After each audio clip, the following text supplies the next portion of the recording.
Okay, we'll continue with the next topic, that is new religious development in the North India. So here we will see that different kind of religious and non-religious people came in Bhakti movement, and how they were devoted to their God and the influence of them in the society. So let's see, like first when we take about in 13th century, we saw a wave of the Bhakti movement in North India, and this was an age with when Islam, Brahminical, Hinduism, Sufism, various strands of bhakti. Strands means, here we can say strand means like different branches and different जो इसको हिंदी में कहेंगे पहलू या तरीके से भक्ति लोग कर रहे थे, ठीक है. So and Nathpanthi Siddharth and yogis influence another, and we saw that new towns, that in chapter 6 we have seen the kingdoms, and chapters 2 or 3 or 4 emerging, ठीक है. नए नए किंगडम्स आ रहे थे, नए नए तरीके आ रहे थे. The people were taking up new profession and finding new roles for themselves, such as people, especially craft person, peasants, traders and laborers, thronged to listen to these new saints and spread their ideas. Throng means here like crowd, ठीक है. भीड़ में, crowd में लोग आते थे उनको सुनने के लिए. तो सम of them like Kabir, Baba Guru Nanak and rejected all the Orthodox religions, ठीक है. उन ये लोग ऐसे थे जिनको कि लोग बहुत शिद्दत से सुनते थे, ध्यान से सुनते थे, क्योंकि ये किसी पर्टिकुलर रिलीजन को स्ट्रेस नहीं करते थे. Other like Tulsidas, Surdas, excepting existing believes and practice, but wanted to make these accessible to all. ये लोग भी थे जो लोग इस तरीके के मतलब प्रीचिंग करते थे और चाहते थे ये चीज़ें सब तक पहुँचे. Tulsidas convinced to God in form of Rama, वो भगवान राम के भक्त हुए हैं. तो Tulsidas composition Ramcharitmanas written in Awadhi in a language in eastern Uttar Pradesh and is important for both N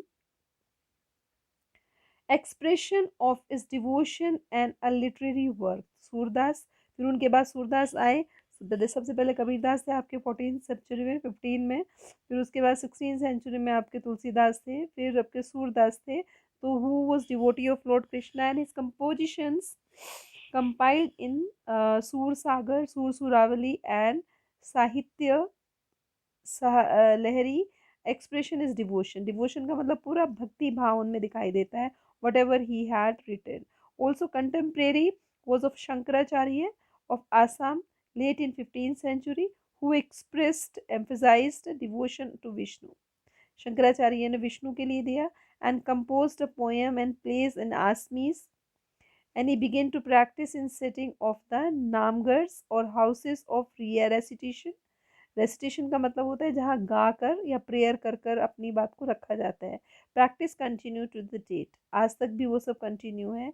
इसी ट्रेडिशन में क्या हुआ, includes the saints like Dadu Dayal, Ravidas and Mirabai.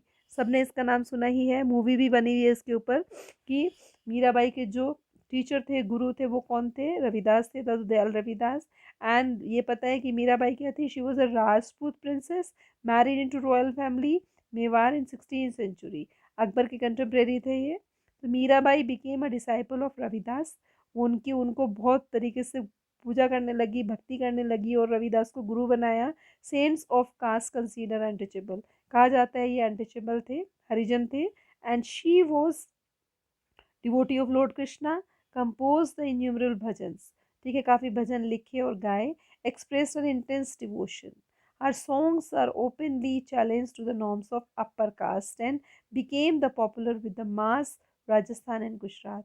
तो गुजरात और राजस्थान में काफ़ी पॉपुलर है मीराबाई के भजन. So another is the unique feature of most of the saints is that their work composed in the regional languages and could be sung. सबसे बड़ी बात थी कि वो अपनी भाषाओं में लिखते थे और उन्हीं में गाते थे. They became immensely popular when the handed down orally from generation to generation. जब एक जनरेशन से दूसरी जनरेशन में चीज़ें पहुँचती तो क्या है, they became popular. Usually the poorest, most deprived communities and women transmitted these songs.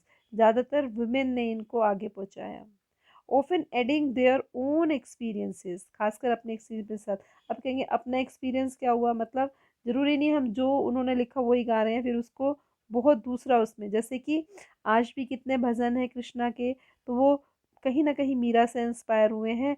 उन्होंने जितना अपना अडल्ट लव और भी मतलब आपका जो कहना चाहिए अफेक्शन दिखाया, उसी को मॉडिफाई करके लोगों ने और ज़्यादा अफेक्शनेट सॉन्ग बना दिए। ठीक है। So this song as we have them today are much creation of saints of the generation. आज जितने भी हम भजन गीत सब सुनते हैं, कहीं ना कहीं इनके पीछे ओरिजिन कौन है, ऑल दीज सेंट्स, और उनको हम फिर अपने वर्ड्स में फॉर्म करके नए नए तरीकों से पेश करते हैं। तो people sang them and they have become the part of our living popular culture. आज वो हमारी कल्चर का पार्ट है।